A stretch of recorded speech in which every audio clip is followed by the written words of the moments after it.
پہلے تو بادل آہستہ آہستہ بارش برسا کرتے تھے، لیکن اب بادل پھٹنے لگ گئے ہیں۔ کیا اللہ کا عذاب ہم پر آ گیا ہے؟ السلام علیکم دوستو، میں ہوں کاشر اور آپ دیکھ رہے ہیں کاشر تھنگس۔ جیسے کہ بنیر میں بادل پھٹنے کا واقعہ پیش آیا اور دیکھتے دیکھتے سیلاب کی شکل اختیار کر گیا۔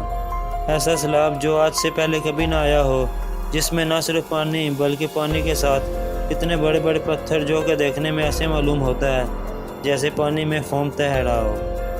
اور یہ سیلاب گھروں کو بہا لے جاتا ہے، کھیتوں کو تباہ کر دیتا ہے، جانوروں کو بہا لے جاتا ہے اور انسانوں کو اپنی لپیٹ میں لے لیتا ہے۔ پاکستان کے کئی علاقے حال ہی دنوں میں اس آفت کا شکار ہوئے ہیں۔ خیبر پختونخوا کا ضلع بنیر ان میں سب سے زیادہ متاثر ہوا۔ یہاں ایک ہی گھنٹے میں اتنی بارش ہوئی کہ پورے دیہات پانی میں ڈوب گئے۔ بنیر کے پہاڑوں سے بڑے بڑے پتھر اور مٹی کے تودے زمین پر اتر آئے اور گھروں پر آ گرے۔ صرف بنیر میں ہی 200 سے زائد لوگ جاں بحق ہوئے اور بہت سے لوگ لاپتہ ہو گئے۔ اسی طرح سوات، شنگلہ، باجوڑ، مانسہرہ اور ایبٹ آباد بھی اس سیلاب سے شدید متاثر ہوئے اور لوگ اپنی جان سے ہاتھ دھو بیٹھے۔ مقامی لوگ کہتے ہیں کہ انہوں نے اپنی زندگی میں آج سے پہلے ایسی بارش اور سیلاب کبھی نہیں دیکھا۔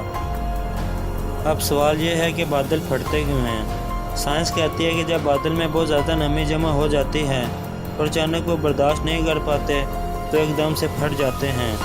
یہ زیادہ تر پہاڑی علاقوں میں ہوتا ہے کیونکہ وہاں بادل بڑے بڑے پہاڑوں کے درمیان پھنس جاتے ہیں، اور یہی وجہ ہے کہ بادل پھٹنے کے واقعات پہاڑی علاقوں میں ہی دیکھنے کو ملتے ہیں۔ اگر آپ کو میری یہ انفارمیٹیو ویڈیو اچھی لگی ہو تو ویڈیو کو لائک کریں، چینل کو سبسکرائب کریں اور بیل آئیکن دبا دیں۔